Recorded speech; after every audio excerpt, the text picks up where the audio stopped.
So when did you decide that leadership was really right for you and that you wanted to take this mission and your individual purpose and become a highly contagious leader?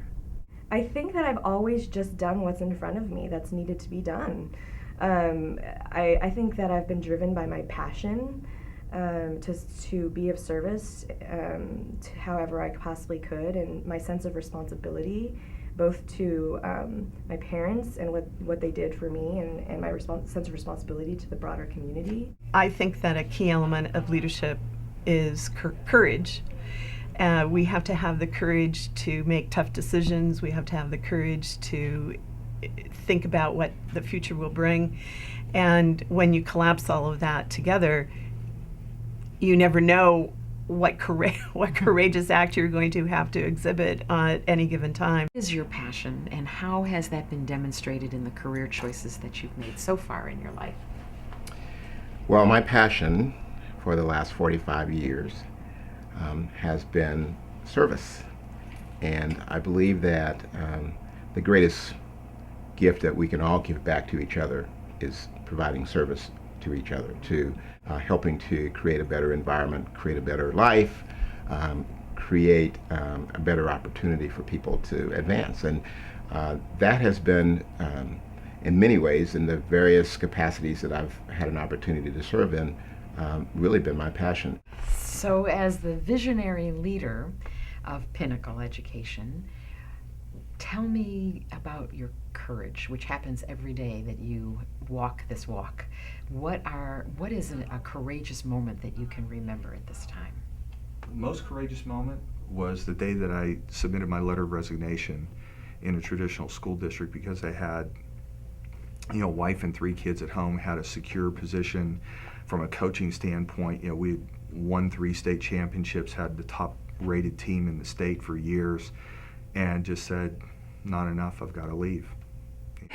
I spent so much of my life living for other people, being whom they wanted me to be. What I found for myself when I started learning about cars when I was in high school, and as I became a better mechanic throughout the years, was once I got over my fear of this big piece of metal and plastic, which is our cars, right?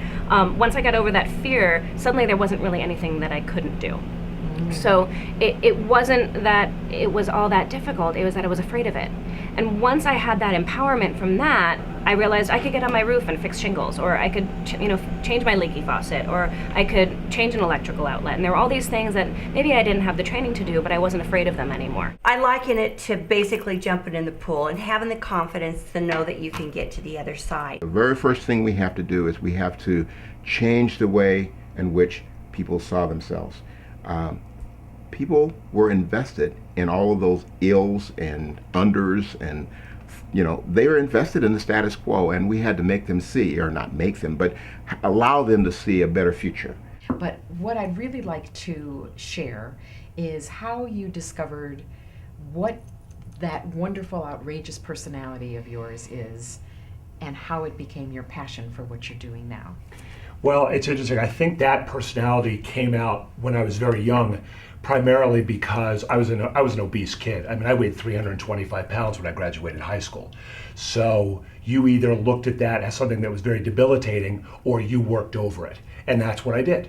It was something, it was just whatever I did. So as I got older and I lost 100 pounds in the early 80s, and through all my business and all my work, I found out very quickly that doing the status quo, doing what everyone else does, was comfortable for everybody else but me. If it feels right, you have to follow that, and it's just hard to explain that. But when you just have that, and that's what I walked away with from that room when I talked to this room full of executives, and they said, you ought to wrap it up. And I thought, you guys are crazy. You have no idea what the opportunity is out there. And learning to trust that is, I think, one of the hardest things of all. And so when I do that, then things work out pretty well. The more someone says I can't have something or shouldn't do something, the more I want to and dig my heels in. So it was more, I had to prove to myself that I could. And so the harder it was, the harder I worked. And the failure was just never an option for me. I put on my blinders and I see my goal and that's it. Yep. I likened it to jumping off a cliff with a bungee cord, which I've done and is highly scary. And you just hope that that bungee cord is going to grab you before you crash to the ground. And so we've taken bounce the back. and bounce back. So how did you know intuitively, or somehow what guided you?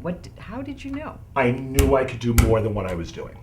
That was probably the bottom line. At the time, you know, I owned a cap store. I owned a retail sports apparel store, caps and t-shirts and tchotchkes like that.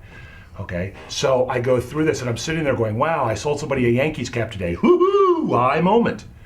And then I said, I can do more than this.